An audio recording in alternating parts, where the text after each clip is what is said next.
Bulletin के आगाज में आपको ये बताएं कि नून लीग का वोट को इज्जत देने का नारा काफी मकबूल हुआ, मगर आज वही उनके गले भी पड़ता दिखाई दे रहा है।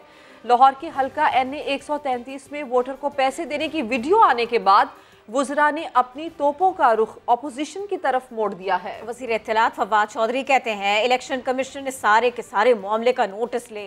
बोले 2000 रुपए में वोट खरीदना क्या इज्जत देना है वोट को? अदलिया पर दबाव और फौज को ब्लैकमेल नहीं किया जा सकता। नवाज शरीफ और मरियम ये ख्याल छोड़ दें, जायदादों की रसीदें दें या फिर पैसे, वरना जेल का रास्ता देखें।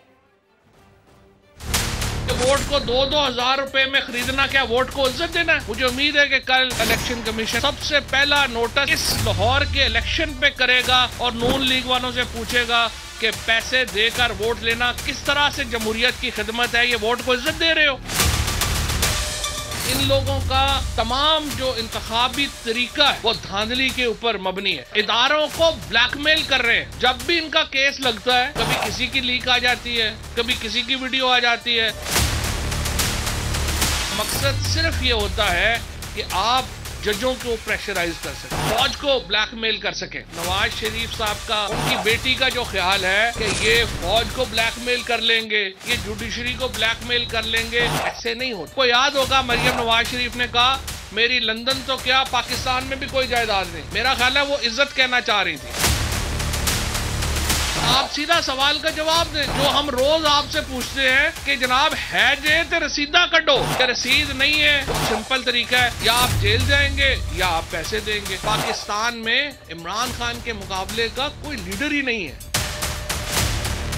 बाकी बोने हैं। कल के बच्चे हैं, 5 साल तो पूरे होंगे ही होंगे। अगले इलेक्शनों में भी इमरान खान का कोई मुकाबला नहीं है। लाहौर NA 133 ज़िमनी इंतखाब में डिस्ट्रिक्ट मॉनिटरिंग ऑफिसर ने मुस्लिम लीग नून की उम्मीदवार शाइस्ता परवेज मलिक को 20,000 रुपये जुर्माना कर दिया। मुबैना तौर पर वोट खरीदने के इल्जाम पर पीपल्स पार्टी के उम्मीदवार असलम गिल को नोटिस जारी करते हुए जवाब तलब कर लिया। अरशद अली रिपोर्ट करेंगे। लाहौर के हल्के NA 133 में ज़िमनी इंतखाबात में एक हफ्ता रह गया। समाजी कहमा कहमी और इल्जाम तराशियों का बाजार गर्म हो गया। वोटों की मुबैना खरीदो फरोख्त के इल्जाम पर नून लीग ने पीपल्स पार्टी के उम्मीदवार को नोटिस दिलवाया, तो जवाब में पीपल्स पार्टी भी वीडियो ले आई। शेर को वोट दूंगी। हल्के में ज़ाबिता इखलाक की खिलाफ वर्जी पर डिस्ट्रिक्ट मॉनिटरिंग ऑफिसर ने मुस्लिम लीग नून की उम्मीदवार शाइस्ता परवेज मलिक को 20,000 रुपए जुर्माना किया, तो इलेक्शन कमीशन ने पीपल्स पार्टी के उम्मीदवार असलम गिल को भी आज जाती हैसियत से तलब करके वजाहत देने का हुक्म दे दिया। मोहम्मद असलम गिल पर हल्के की अवाम के वोट खरीदने और शनाख्ती कार्ड तहवील में लेने का इल्जाम लगाया गया है। दूसरी जानिब डिस्ट्रिक्ट मॉनिटरिंग ऑफिसर ने कौमी असम्बली के रुकन राजा परवेज अशरफ को पीपल्स पार्टी के उम्मीदवार असलम गिल की इंतहाबी मुहिम में शरीक होने पर भी नोटिस जारी किया है। अरशद अली, समा, लाहौर। बड़ी खबर, बड़ा नोटिस हो गया। इलेक्शन कमीशन ने हल्का NA 133 में वोटों की मुबैना खरीदो फरोख्त का नोटिस ले लिया। नोटिस लिया गया इस बड़े मामले का, वीडियो पर वीडियो का आना, बयान पर बयान का आना, मजम्मतों का सामने आना, और फिर ये नोटिस हुआ है। मजीद बात होगी समा के नुमाइंदे जुल्करनैन इकबाल से। जुल्करनैन इकबाल, अब इस सिलसिले में क्या कहना है इलेक्शन कमीशन ऑफ पाकिस्तान का? देखिए, रिटर्निंग ऑफिसर जो है बासित अली, उनकी जानिब से बाज़ाब्ता तौर पर नोटिस लेके कमिश्नर लाहौर और IG पुलिस को भी इरसाल कर दिया गया और कहा गया कि जो वीडियो सामने आई हैं उनसे तासुर ये मिल रहा है कि जैसे वोटों की खरीदो फरोख्त मुबैना तौर पर हो रही हो, इसलिए इन तमाम वीडियोस का फोरेंसिक करवाया जाए और जायजा लिया जाए कि किस हद तक ये वीडियोस दुरुस्त है या नहीं, और अगर दुरुस्त है तो कौन लोग हैं ये और किस जगह पर ये वीडियोस बनी है, मकाम कौन सा है और वीडियो में कौन से लोग हैं, इनकी भी शिनाख्त की जाए। शिनाख्त के लिए चेयरमैन नादरा को भी खत इरसाल कर दिया है और साथ ही साथ जो चेयरमैन कैमरा है उनको भी नोटिस करके जो टीवी पर फुटेजेस ऑन एयर हुई है उनका मुकम्मल रिकॉर्ड रिटर्निंग अफसर ने मांग लिया है और हिदायत की है तमाम इंतजामिया को कि इस मामले को हंगामी बुनियादों पर देखा जाए और 30 नवंबर तक इस हवाले से तमाम जो इदारे हैं बाज़ाब्ता तौर पर अपनी रिपोर्ट्स रिटर्निंग अफसर को जमा करवाएं, जिसका जायजा लेकर जो मुनासिब हुक्म होगा वो जारी किया जाएगा। ठीक है, अच्छा, ये तो आपने सारे का सारा मामला बता दिया, लेकिन अब ये भी बताइएगा, क्योंकि इससे पहले सिर्फ एक वीडियो नहीं, इससे पहले कुछ कंटेस्टेंट की तरफ से भी काफ़ी कुछ देखने में आया। उसकी रोशनी में कुछ किया जा रहा है? क्योंकि इंतखाब अभी हुआ नहीं है NA 133 का, लेकिन यहाँ पर गहमा गहमी बड़े उरूज पर है। देखिए किरण, कुछ वीडियोस आज से 1-2 दिन पहले मुस्लिम लीग नून की जानिब से जारी की गई थी, जिसमें मुबैना तौर पर पीपल्स पार्टी के लोगों को दिखाया जा रहा था वोटों की खरीदोफरोख्त करते हुए। फिर आज मुस्लिम लीग नून की जानिब से के कुछ लोगों की मुबैना वीडियो ऐसी सामने आई है। तो जो तमाम वीडियो अब तक सामने आई है, उन तमाम का फ्रांसिक होगा, तमाम का जायजा लिया जाएगा। लेकिन किसी एक के हवाले से नहीं होगा कि सिर्फ इस वीडियो का किया जाए, तमाम वीडियोस का जायजा लिया जाएगा। वो तमाम अफराद की शिनाख्त होगी। फिर जिसके खिलाफ भी अगर कोई चीज सामने आई तो उसके खिलाफ इलेक्शन कमीशन जो है वो बाकायदा कार्रवाई का आगाज भी करेगा। बहुत शुक्रिया, आपने अपडेट किया। नून लीग के MNA अली परवेज मलिक कहते हैं वो पीपल्स पार्टी की तरफ से हल्के में वोटों की खरीदो फरोख्त के मकरू धंधे की मजम्मत करते हैं। वीडियो बयान में कहा कि पीपल्स पार्टी ने जवाबी तौर पर जाली वीडियो के जरिए मुहिम चलाने की कोशिश की। बिलावल भुट्टो को नोटिस लेना चाहिए। ये जो पीपल्स पार्टी ने ज़िमनी इलेक्शन NA 133 के अंदर वोटों की खरीदो फरोख्त का मकरू धंधा शुरू किया हुआ है, मैं इसकी पुरजोर मजम्मत करना चाहता हूँ और ये उम्मीद रखता हूँ कि पीपल्स पार्टी की क़यादत इस मकरू धंधे का नोटिस लेगी और उसको फौरी तौर पर रोका जाएगा। जो जवाबी तौर के ऊपर इन्होंने एक जाली वीडियो जिसके अंदर सारे किरदारों के मुंह के ऊपर मास्क है, इन्होंने वो जो कैंपेन लॉन्च करने की कोशिश की है, लाहौर की आवाम उसको रद्द करती है। बिलावल जरदारी साहब को इस चीज का नोटिस लेना चाहिए और इस धंधे को फौरी तौर पर बंद करना चाहिए। खड़ी तनकीद की गई, वो भी जानिए। बंद कमरे में डॉन लीग्स का जाल बुनने वाले आज मुहिब वतन कुव्वतों को आवाज दे रहे हैं। तर्जुमान पंजाब हुकूमत हसन खावर कहते हैं अवाम को नून लीग की ड्रामेबाजियां समझ आ गई हैं। दूसरों के लिए गड्ढा खोदने वाले आज खुद उसमें गिर रहे हैं। ये तो आदि मुजरिम है, इतनी गर्द उड़ाना चाहते हैं कि इनकी करप्शन छुप जाए। इनकी तखरीबकारी और जुर्म में भी जिद्दत आ गई। टुकड़े जोड़कर ऑडियोज और वीडियोस भी बनाई जाती हैं। ये तमाम ऑडियोज और वीडियोस आवाम को दी जाती हैं, फोनों में डाली जाती हैं, इंटरनेट पर डाली जाती हैं। लेकिन एक जगह ऐसी है जहाँ पर जाने से ये ऑडियोज और वीडियोस घबराती हैं और उस जगह का नाम है कमरा अदालत। ये किसी एक ही कारीगर के फन पारे हैं कि ये तमाम मसनूआत इत्तेफाक भी कह सकते हैं। ये सिर्फ वो वीडियोस नहीं है जो NA 133 में सामने आई, जिसमें वोटरों को पैसे दिए जा रहे हैं बुरी नीयतों से और लंबी जुबानों से। जो खंदकें खोदी गई, जो गड्ढे खोदे गए, कुदरत का निज़ाम ये है कि वो खोदने वाले खुद उन गड्ढों में गिर रहे हैं। ये आदि मुजरिम ऐसा क्यों करते हैं? ये चाहते हैं कि ये इतनी गर्द उड़ाएं कि उनकी करप्शन उसके पीछे छुप जाए। लेकिन ये करप्शन इतनी ज्यादा है कि उस गर्द के पीछे छुप नहीं सकती। सितम ज़रीफ़ी ये है कि वो लोग जो कल बंद कमरों में बैठ के डॉन लीग्स की साजिश बना रहे थे, आज वो मुहब्बे वतन कुव्वतों को आवाज़ दे रहे हैं। अवाम को उनका ये थिएटर समझ आ चुका है। जैसे पंजाब से पोलियो का खात्मा किया है, उसी तरह इंशाल्लाह पाकिस्तान से पोलियो ज़्यादा सियासत का खात्मा भी करेंगे। एक और अहम खबर, साबिक चीफ जस्टिस साकिब निसार की मुबैना ऑडियो टेप और अदलिया पर इल्जामात की तहकीकात के लिए कमीशन तश्कील देने की दरख्वास्त समाअत के लिए मुकर्रर कर दी गई। Chief justice Islamabad high court Athar Minallah कल इस केस की समाअत करेंगे। अहम केस, अहम मामला और इसकी कल समाअत की जाएगी। Chief justice Islamabad high court Athar Minallah इस केस की समाअत करेंगे। समाअत के लिए कमीशन भी तश्कील दे दिया गया है और इसके साथ साथ अदलिया पर इल्जामात की तहकीकात के लिए कमीशन तश्कील देने की दरख्वास्त अब समाअत के लिए भी मुकर्रर कर दी गई है। अब किसी सूरत धांधली नहीं होने देंगे। अमीर जमात इस्लामी सिराजुल हक ने महंगाई के खिलाफ मार्च के शुरका से खिताब में कहा कि इलेक्शन कमीशन ने इलेक्ट्रॉनिक वोटिंग मशीन पर एतराज़ात उठाए। हुकूमत क्यों EVM कौम पर मुसल्लत करना चाहती है? बोले मुल्क में हकीकी जमहूरी निज़ाम चाहते हैं। कौम कराची से लेकर चतराल तक 2023 में एक ऐसा इलेक्शन चाहती है।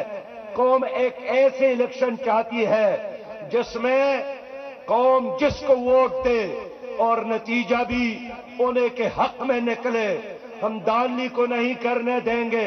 हम शफाफ इलेक्शन चाहते हैं। नौजवानों को मुनज़्ज़म करे और इलेक्शन जीत कर आप कौमी असम्बली में पहुंच जाए। आप लोग पहुंचेंगे तो कौम की तकदीर बदलेगी। इस हुकूमत ने एक जादुई मशीन लाने का फैसला किया है। जिस इलेक्ट्रॉनिक मशीन पर इलेक्शन कमीशन ने तहफ्फुज़ात का इजहार किया है, एतराजात किए हैं, आप किस तरह उस इलेक्ट्रॉनिक मशीन, जादुई मशीन कौम पर मुसल्लत करना चाहते हैं।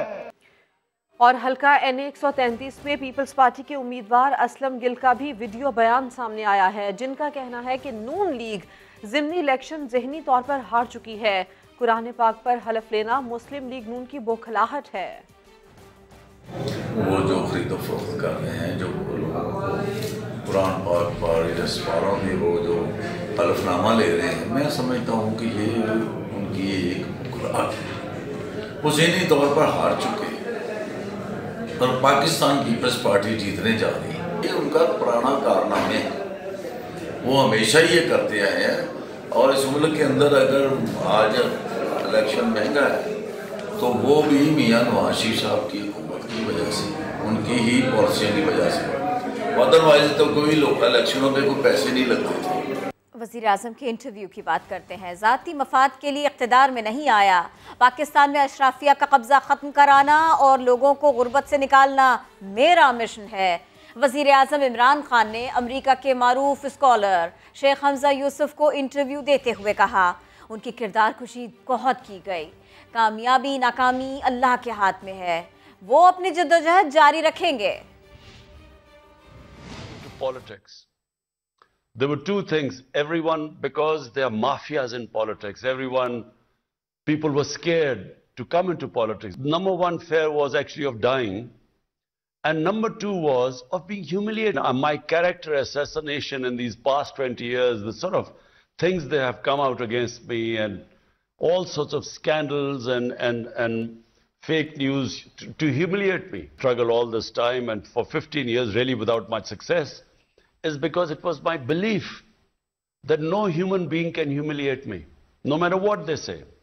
And secondly, you know, life and death is not in my hands. I came in because I thought we should make Pakistan, make the state on the principles of the state of Medina. God has only given us the power to struggle. Whether we succeed or not is not in our hands. People have great potential. They go outside Pakistan, they have a level playing field, they excel. But in this country, it's a system does not allow them. As I said, this elite capture, where the education, quality education is only for a small, maybe 1%, 1.5%, the rest do not have access to it. I feel that if I can just do these two things, lift people out of poverty, create wealth so that, you know, you can spread it around and break the monopoly of this elite, these mafias, I feel this country, you know, I always believed it had great potential. अब आपको ये बताएं कि बरतानिया की अदालत ने मलिक रियाज और उनके बेटे के बरतानवी वीज़ों की मनसूखी के खिलाफ अपील मुस्तरद कर दी है। मलिक रियाज और उनके बेटे अली रियाज मलिक का 10 साला मल्टीपल वीज़ा दिसंबर 2019 में मनसूख किया गया था। बरतानिया की नेशनल क्राइम एजेंसी ने मलिक रियाज के सासों के खिलाफ तहकीकात की थी। मलिक रियाज ने NCA से मुआहदे के बाद 19 करोड़ पाउंड पाकिस्तानी हुकूमत को वापस करने की हामी भी भरी थी। NCA से तस्वीर के बाद उनके वीज़े मनसूख कर दिए गए थे। मलिक रियाज ने बरतानवी वजारत दाखिला के अपर ट्रिब्यूनल में अपील दायर की थी, जो कि मुस्तरद हो गई। अब बरतानिया की कोर्ट ऑफ अपील ने अपर ट्रिब्यूनल के फैसले को बरकरार रखा है। अब आपको कराची के बारे में बताएं। नस्ला मसला बना। कराची की शारा फैसल पर एक जानिब नस्ला टावर गिराने का सिलसिला जारी है और दूसरी जानिब कुछ अजब हो रहा है। इमारत में मौजूद सामान को उतारा जा रहा है, ट्रक में रखा जा रहा है। इसके अलावा कुछ और सवाल भी हैं, उन्हीं सबका जवाब जानेंगे। समा के नुमाइंदे सलमान अहमद हमारे साथ हैं। सलमान, ये सामान नीचे उतारना ठीक है, समझ में आता है, यहाँ से मूव कराना समझ में आता है, बावजूद इसके ज़रा वाजे करें, ये सामान ले जाया कहाँ जा रहा है, कौन लेकर जा रहा है? किरण, यही जानने की मैंने भी कोशिश की और बारहा मैंने यहाँ पर जो मौजूद हैं ठेकेदार, उनसे भी बातचीत की, वो भी इसका खातिर ख्वाह जवाब ना दे सके। उनका यही कहना था, हमने कहा कि माइक पे बात कर लें, लेकिन उन्होंने माइक पे बात करने से गुरेज किया। उनका ये कहना था ऑफ द रिकॉर्ड कि ये किसी रिहायशी का है। हमने कहा वो रिहायशी हमें दिखा दे कहाँ है, तो वो इस बारे में आए बाएँ शाये करने लगे और रिहायशी हमारे सामने नहीं दिखा सके। हमने फिर भी कोशिश की कि किसी अलॉटी को देखें, शायद उसका सामान यहाँ पर जब ट्रक में लोड किया जा रहा है तो यहाँ पर मौजूद हो, लेकिन वो यहाँ पर हमें कहीं नज़र नहीं आया। सिर्फ और सिर्फ मज़दूर हैं और वो ठेकेदार है जिसकी निगरानी में ये सामान जो है वो ट्रक पर लोड किया जा रहा है। ये सामान कहाँ जा रहा है, किस रिहायशी का है और किधर ले जाया जा रहा है, ये बिल्कुल इस बारे में हमें बिल्कुल मालूमात नहीं हो सकी और ना ही हमें मालूमात देने की कोशिश की गई है। यहाँ पर सूरत हाल इसी तरह की चल रही है। सुबह से हम यहाँ पर जो है वो बता रहे हैं, कभी मज़दूरों का मसला तो कभी सामान ले जाने का मसला, और ये दोपहर से ही ये सामान लोड किया जा रहा है और कई ट्रक यहाँ से जा चुके हैं और मज़ीद इस वक्त भी रात हो चुकी है, अंधेरा हो चुका है। लाइट जो है वो यहाँ की वैसी के इलेक्ट्रिक पहले ही काट चुका है, जिसकी वजह से उसके बावजूद हम देख रहे हैं कि ट्रक मौजूद है और उस पर सामान लोड किया जा रहा है। सलमान, वो किस्सा तो बताइए ना, वो 400 मजदूरों को लगाना था और उनसे सुबह शाम काम कराना था, तो यहाँ पूरा दिन क्या हुआ और अब क्या हुआ, कितना हिस्सा तोड़ा गया? बिल्कुल किरण, ये एक अजीब ही मामला है जिसके हवाले से एक तरीक़ा वारदात को जैसा देखा गया जो ठेकेदार है शेर खान उसकी तरफ से, क्योंकि हमने कल से ही ये इशू जो हाईलाइट किया था कि 60 से 65 मज़दूर काम कर रहे हैं और हमें ये कहा गया था कि 400 मज़दूर यहाँ पर काम कर रहे हैं और यहाँ पर जो है वो हमारे सामने जो है वो पेश करने की, उनको शो करने का वादा भी किया गया था, नहीं दिखाया गया था। आज फिर हमने ये सवाल किया था तो आज फिर हमसे वादा किया गया था कि लंच के वक्त जो है वो तमाम 400 मज़दूर दिखाए जाएंगे, तो हमें बुलाया गया और हमने जो है वो स्क्रीन पर जो मनाज़िर दिखाए वो सब ने देखे और वो यही थे कि जो 60 से 65 मज़दूर थे वही हकीकत है। जो बकिया मज़दूर जो बुलाए गए, जो कि हमने स्क्रीन पर भी दिखाया और उनसे बातचीत भी की मज़दूरों से, तो उन मज़दूरों का यही कहना था कि उन्हें आज ही यहाँ पर बुलाया गया है और पहली बार वो इस इमारत में जदीद-तरीन इमारत बनाई गई, गलत तरीके से बनाई गई। अदालत ने अहकामात दिए तो अदालत को कहा गया, बताया गया कि जी हाँ जी बिल्कुल तोड़वा रहे हैं, 400 मजदूर लगाएंगे। वो 400 मजदूर भी ना हो सके, जो चंद एक आए वो बिल्कुल अनाड़ी निकले, कुछ मालूम ही नहीं था क्या करना है कैसे करना है। वो अभी अभी पहुंचे थे, हमने बात की सारे के सारे सिलसिले में, तो फिर हमें क्या मालूम हुआ मजदूर क्या कह रहे थे, इलाका मकीन क्या कह रहे थे, हम दिखाते हैं। ठेकेदार साहब ने बुलाया, शेर खान भाई ने, उसके साथ काम करेंगे, इधर ही मजदूरी करने। हम आज ही आए हैं, 1 बजे आए हैं, अभी काम करेंगे, पता नहीं क्या करेंगे। हमें कहा कि बिल्डिंग तोड़नी है, हम इसीलिए आए काम पे। कब बुलाया? 1 बजे। मजदूरी करने आए आज, पहली दफ़ा, पहले नहीं है। नहीं, आप अभी हम उससे कह रहे थे कि आप यहाँ पर किसी दोस्त के साथ आए। हाँ, तो यहाँ पर आप क्यों आए, क्या वजह है, क्यों आपका दोस्त लाया है? दरअसल ये बोला था कि मजदूरी है, थोड़ा काम है 5 बजे तक, तो वो करें नहीं। आप यहाँ पर मजदूरी करेंगे, दीवारें तोड़ेंगे आप? जी नहीं, सामान नीचे उतारने के ऊपर से, दीवारें तो हमने कभी तोड़ी नहीं। आगे देखिए पतंगबाजी का खूनी खेल। और सिंध असेंबली में अपोजिशन लीडर हलीम आदिल शेख कहते हैं सूबाई हुकूमत नस्ला टार के मुतासरीन को मुआवजा दे। कराची में 700 गैर कानूनी इमारतों की लिस्ट फराहम करने का भी मुतालबा किया। सिंध हुकूमत के वुज़रा आबाद के दफ्तर में जाते हैं और वहाँ तालियां बजवाते हैं। 700 नाजायज़ बिल्डिंग्स का चेयरमैन आबाद ने कहा है, तो लाजमी बात यह है कि वो बनाने वाले कौन है और वो बनवाने वाले कौन है। लेकिन ये जुल्म जिसने किया उसको माफ़ नहीं होना चाहिए, इसकी जिम्मेदार सिंध हुकूमत है। मैं आबाद से कहता हूँ कि बराए करम इसकी लिस्ट हमें बताई जाए और फौरी तौर पर बजाय इसके कि और बताया जाए ताकि वहाँ भी लोग उसको ना खरीदें। ये ना हो कि कल फिर उसको गिराया जा रहा हो। मगरमच्छ के आंसू ना बहाए। सिंध हुकूमत जहाँ से भी पैसे दे, बिल्डर से लेकर दे, जाली अकाउंट से पैसे दे या उन अफसरों को गिरफ्तार करके पैसे दे। बिल्डर विन विन पे है, बिल्डर की 5 घी में है, सर कढ़ाई में है उसका। बिल्डिंग गिरेगी, उसकी अरबों की जमीन बच जाएगी, 300 गज छोड़ेगा, दोबारा बना देगा। इंतहाई अफसोसनाक सूरत हाल लाहौर से खबर, जहां कटी पतंग की डोर ने एक और नौजवान की जिंदगी की डोर काट दी। 21 साल असद ड्यूटी से घर वापस आ रहा था कि रास्ते में डोर फिरने से मौके पर ही जाँ बहक हो गया। रियाज अहमद रिपोर्ट कर रहे हैं। जब मैंने चादर उठाई तो ये गलत सब हर चीज़ कटी हुई थी उसकी।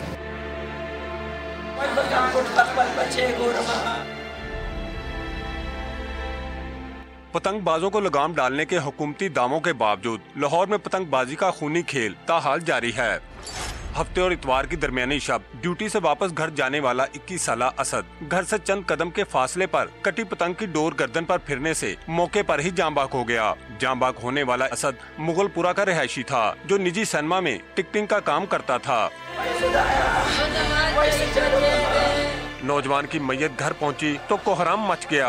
गमजदा माँ जवां साल बेटे की लाश देखकर चीखो पुकार करने लगी और सवाल करने लगी कि मेरे बेटे की नाहक मौत का जिम्मेदार कौन है। नाहक जांबाक होने वाले असद के वालिद का कहना है अभी पहली तनख्वाह घर नहीं पहुंची थी कि मौत का पैगाम घर पहुंच गया। कब्रिस्तान के पास रामगढ़, जिसको डोर गले में फिर गई थी, कट गया था सारा ये, तो ये खड़खड़ाता हुआ ना आगे लड़के बैठे हुए थे तो ये वहाँ गिरा। उस वक़्त ना डेथ हो गई थी इसकी। मोहल्लेदारों का कहना था वो इंतहाई शरीफुल नफ्स इंसान था। सदर निसार बहुत अच्छा लड़का था, फरमाबरदार था पूरे कॉलोनी का, पूरे इलाके का। पुलिस जो है इनकी मिलीभगत से ये सारा सिस्टम चल रहा है ना, तो अगर ये इसको कंट्रोल करना चाहें तो ये शाम से पहले कर लें। तर्जुमान पंजाब हुकूमत हसन खावर ने कहा कि पतंगबाजी पर मुकम्मल पाबंदी है, सख्त एक्शन हो रहे हैं। पाबंदी आज भी इन्फोर्स्ड है, उस केस की तहकीकात भी हो रही है कि ये कैसे हुआ, लेकिन इस पे और सख्ती इंशाल्लाह करेंगे और ये लोगों को इंसानों की जान से ऐसे खेलने नहीं देंगे। रवां साल 5 अफराद इस खूनी खेल की भेंट चढ़ चुके हैं, जिनमें 3 साला खिजर और एक प्रोफेसर भी शामिल है। हर वाक़े के बाद SHO को तो मुअत्तल कर दिया जाता है, लेकिन किसी मुलज़म को गिरफ्तार नहीं किया जाता। कैमरामैन अजहर इकबाल के साथ रियाज अहमद, समा, लाहौर। और अब ये खबर, कोरोना वबा के दौरान मुर्दा अफराद के बैंक अकाउंट से रकूम निकालने का इंकशाफ हुआ। वफात पाने वाले 140 अफराद के बैंक अकाउंट से जाली बायोमेट्रिक के जरिए 16 लाख से ज्यादा रकूम निकलवा ली गई। ऑडिट हुकाम के मुताबिक जालसाजों ने वफात पाने वाले 140 अफराद के नाम पर भी 16,80,000 की कोरोना इमदाद वसूल कर ली। रकूम निकालने के लिए जाली बायोमेट्रिक का इस्तेमाल किया गया। बहती गंगा में पेंशनर्स, गैर मुस्तहिक सरकारी मुलाजमीन और टैक्स फाइलर्स ने भी हाथ धोए। BISP हुकाम कहते हैं 5 केसेस तहकीकात के लिए FIA को भिजवा दिए हैं, जबकि 2 केसेस का सुराग नहीं मिल सका। दीगर पर जवाब का इंतजार है। कोरोना पर अपडेट। कोरोना का नया वेरिएंट ओमिक्रॉन बरतानिया, जर्मनी और इटली पहुंच गया। इंग्लैंड में भी अवामी मकामात पर मास्क पहनना लाजमी करार दिया गया, जबकि ऑस्ट्रेलिया में कोरोना पाबंदियों के खिलाफ लोग सड़कों पर एहतजाज करने आए। ओमिक्रॉन वेरिएंट के फैलाव का खतरा, महकमा सेहत सिंध ने तमाम लोगों को फाइजर की बूस्टर डोज लगवाने का फैसला कर लिया। महकमा सेहत सिंध की हिदायत के मुताबिक तमाम चाइनीज़ वैक्सीन लगवाने वाले अब तीसरी खुराक फाइजर की लगवाएंगे। ओमिक्रॉन में दूसरी किस्मों के मुकाबले में दोबारा इन्फेक्शन और ट्रांसमिशन का खतरा है। फाइजर की बूस्टर खुराक पहले सिर्फ बैरून मुल्क जाने वाले अफराद को लगाई जा रही थी। डेंगू पर अपडेट। पंजाब में डेंगू से एक दिन में मजीद 4 मरीज इंतकाल कर गए। जाँ बहक 3 अफराद का ताल्लुक लाहौर, जबकि एक का ताल्लुक शेखुपुरा से है। सूबे में हलाकतों की तादाद 142 हो गई। महकमा सेहत पंजाब के मुताबिक डेंगू के 113 मरीज भी रिपोर्ट हुए। केसेस की तादाद 24,921 हो गई। गुज़िश्ता रोज़ 192 मकामात से डेंगू लार्वा तल्फ किया गया। वज़ीर मुमलिकत बराए इत्तलात फारूक हबीब फैसलाबाद में जलसे से खिताब कर रहे हैं। आज पावर लूमों को ताले नहीं लगे हुए। नवाज शरीफ के दौर में यहाँ पर बैनर लगे हुए थे कि पावर लूम 40 रुपए किलो कबाड़ के भाव तोल के बिक रही थी। टमाटर महंगे थे, पावर लूम सस्ती बिक रही थी। आज इंशाल्लाह मुल्क के जो हालात हैं वो बेहतरी की जानिब जा रहे हैं और हम पायदार ग्रोथ की तरफ जा रहे हैं, जो एक्सपोर्ट बेस्ड ग्रोथ है, जो पैदावार बेस्ड ग्रोथ है। हमने अपनी एग्रीकल्चर ग्रोथ को आगे बढ़ाया। हम इंशाल्लाह पाकिस्तान को बड़ी तेजी से इंडस्ट्रियलाइजेशन कर रहे हैं। कोविड के दौरान जिस तरह पाकिस्तान ने हैंडल किया कोरोना को, 100 साल रिकॉर्ड टूट गए जो कोरोना के असरात हैं कोरोना वबा आने के बायस। आज WHO हो, वर्ल्ड इकोनॉमिक फोरम हो, तमाम आलमी इदारों ने वजीर आजम इमरान खान की जो स्मार्ट लॉकडाउन की पॉलिसी। फारूक हबीब ने कहा कि जब हुकूमत मिली तो मुल्क कर्जों की दलदल में जा रहा था, अब हालात बेहतरी की जानिब जा रहे हैं। आगे बढ़ें, आपको बताएं एफबीआर की ट्रैक एंड ट्रेस सिस्टम पर अमल न करने वालों के खिलाफ पहली कार्रवाई। हैदराबाद के एक गोदाम से 172 गैर स्टैंप शुदा चीनी के थैले जब्त कर लिए गए। मजीद बात होगी समा के नुमाइंदे शकील अहमद से। शकील, ये पहली कार्रवाई है, पहले एक्शन लिया गया इस सिलसिले में? जी, पहली बार ये एक्शन लिया गया है, क्योंकि इससे पहले टोबैको सेक्टर में ट्रैक एंड ट्रेस सिस्टम जो है वो नाफिज किया गया था और अब शुगर सेक्टर में भी इसे नाफिज किया गया है। प्राइम मिनिस्टर ने इसका इफ्तिताह किया था। एफबीआर की मुख्तलिफ टीमों ने लाहौर, रावलपिंडी और हैदराबाद में मार्केट्स और फैक्ट्रियों का विजिट किया, छापा मारा, और जो हैदराबाद में एक फैक्ट्री के गोदाम से 172 गैर स्टैंप शुदा चीनी के थैले जब्त कर लिए गए हैं। एफबीआर का टावर मार्केट हैदराबाद में ये छापा मारा गया था। 12 चीनी के गोदामों पर कार्रवाई की गई थी। चैम्बर शुगर मिल्स के नाम से एक कंपनी है और 172 चीनी के थैले गुलजार एंड कंपनी की कारोबारी हदूद में रखे हुए थे। इस निज़ाम के तहत मखसूस स्टैंप वाली मोहर के जो बैग्स हैं या पैकिंग वाला मटेरियल है वो मार्केट में फरोख्त करना होता है। अगर स्टैंप नहीं लगी किसी थैले पे या बैग के ऊपर तो वो जब्त कर लिया जाता है और जो इसकी फरोख्त में मुलविस होगा, गैर कानूनी फरोख्त में, उसके खिलाफ कार्रवाई की जाती है। तो ये पहली कार्रवाई है एफबीआर की जानिब से ट्रैक एंड ट्रेस सिस्टम के तहत। जी, बहुत शुक्रिया, आपने इस सिलसिले में अपडेट किया। और पाकिस्तान आर्मी राइफल एसोसिएशन के ज़ेर तमाम 41वें मुकाबले जहलम में जारी हैं। जहां पे निगाहें वहीं पे निशाना, क्योंकि ये मुकाबला ही निशानेबाजी का है, जिसमें मुसल्लह अफवाज और सिविल आर्म्ड फोर्सेस के अलावा निशाने के पक्के आम शहरी भी शरीक हैं। पाकिस्तान आर्मी राइफल एसोसिएशन के ज़ेर एहतमाम 41वें मुकाबले जेलहम में जारी हैं। ISPR के मुताबिक army, navy, air force, civil armed forces बशमूल रेंजर्स, फ्रंटियर कोर और एयरपोर्ट सिक्योरिटी फोर्स के 2500 से ज्यादा शुरका मुकाबलों में शरीक हैं। मुख्तलिफ रेंज और हथियारों की इकसाम पर मुश्तमिल मुतअद्दिद इवेंट्स के मेगा शूटिंग मुकाबलों में आम शहरियों ने भी हिस्सा लिया।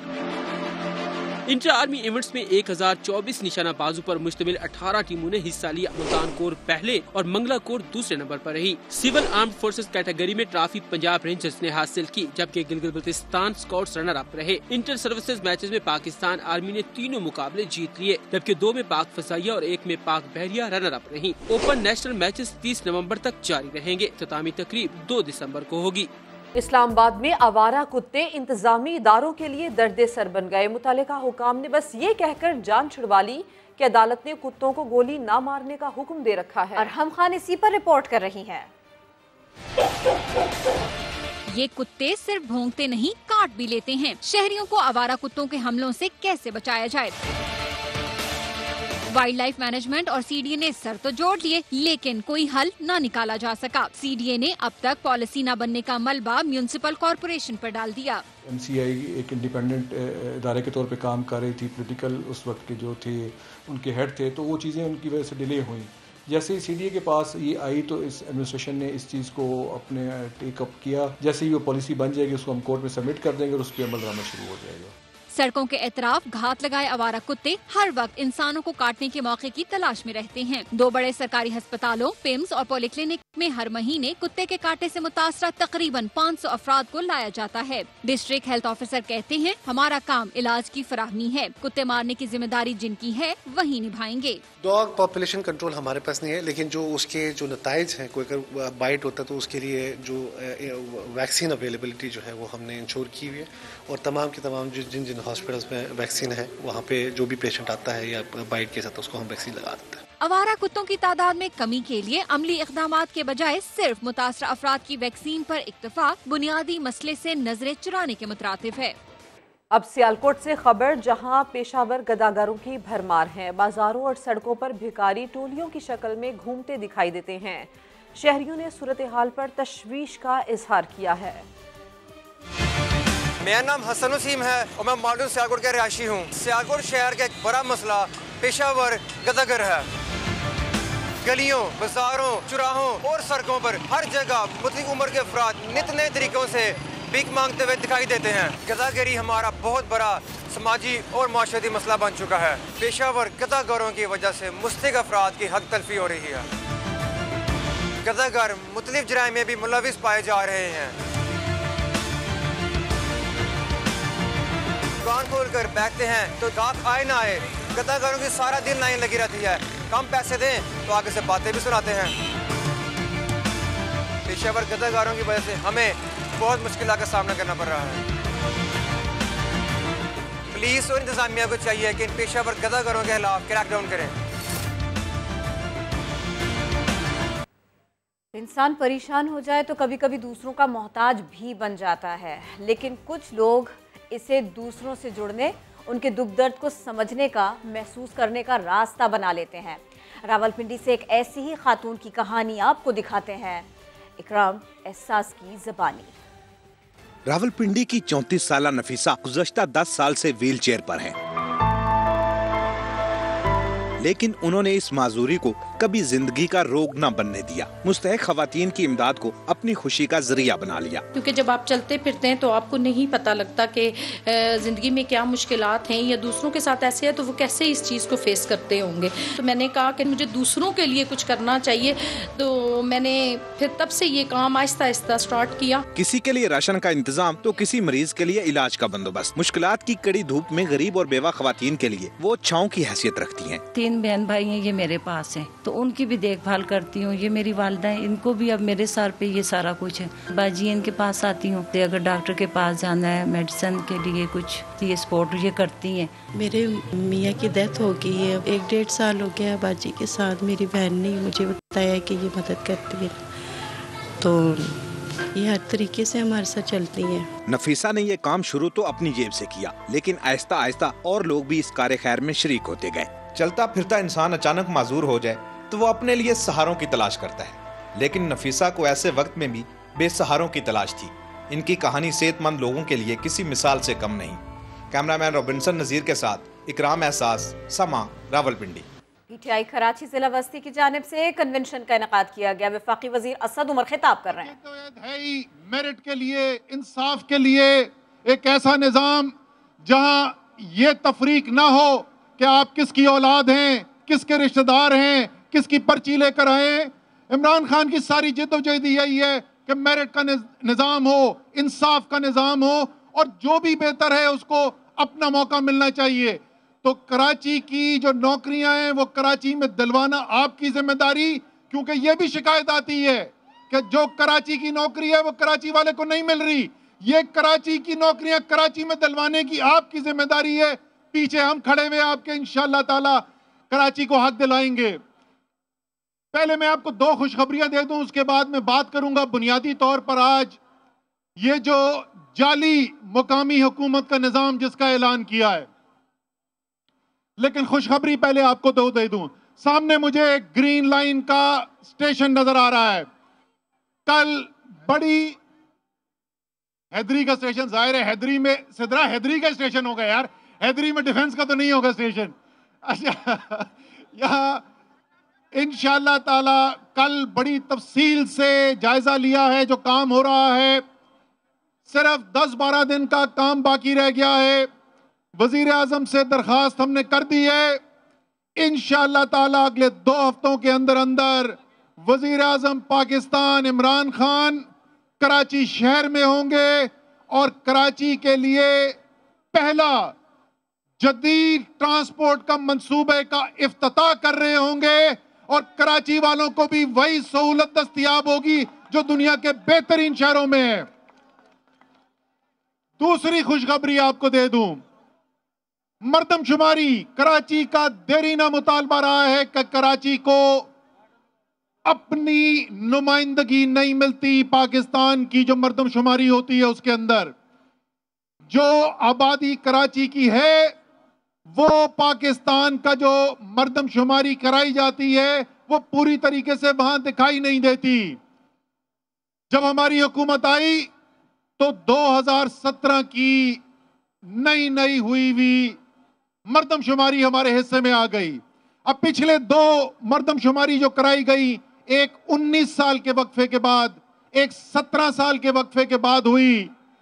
लेकिन इस दफा वजीर आजम इमरान खान ने यह फैसला किया कि न सिर्फ पाकिस्तान की पुरानी रवायात को तोड़ते हुए अगली मर्दमशुमारी 1917 साल नहीं, सिर्फ 5 साल के वक्फे से कराई जाएगी, बल्कि इसको करवाने के लिए एक शफाफ निज़ाम जो जदीद टेक्नोलॉजी को इस्तेमाल करेगा, डिजिटल टेक्नोलॉजी को इस्तेमाल करेगा, वो निज़ाम ये सेंसस करवाएगा, ये मर्दमशुमारी कराएगा और जो भी पाकिस्तान का हिस्सा है पूरे इंसाफ के साथ जिस तरीके से बाकी सारे पाकिस्तान की मर्दमशुमारी होगी इसी तरीके से कराची की भी मर्दमशुमारी होगी। और ये दरीना गिला जो कराची का है इस नाइंसाफी का इंशाअल्लाह ताला उस नाइंसाफी को खत्म किया जा रहा है। आज से 2 हफ्ते पहले असेंबली के मुश्तरका पार्लियामान के इजलास के अंदर तहरीके इंसाफ और उसके इत्तेहादियों ने इस मर्दमशुमारी के फैसले की मंजूरी दिलवाई। पीपल्स पार्टी की मुखालफत के बावजूद मंजूरी दिलवाई और इंशाअल्लाह ताला इसके ऊपर काम इसी माह से शुरू हो जाएगा और दिसंबर 2022 तक ये मर्दमशुमारी मुकम्मल कर दी जाएगी। अब तीसरी चीज जो मैंने आपसे कहा था कि जो असल बात आज मैं करना चाहता हूं और वो है कराची के लिए एक ऐसा उमर कह रहे हैं ग्रीन लाइन का स्टेशन दिखाई दे रहा है, अगले 2 हफ्ते में वजीर आजम आ जाएंगे, इफ्तिताह हो जाएगा। और कराची का देरीना मसला कि कराची के शहरियों को ठीक से गिना जाए, पूरा गिना जाए, यानी कि मर्दमशुमारी, इसके ऊपर भी इसी महीने से काम होगा। अभी एक ब्रेक जिसके बाद होंगी हेडलाइंस। देखते रहिए समा।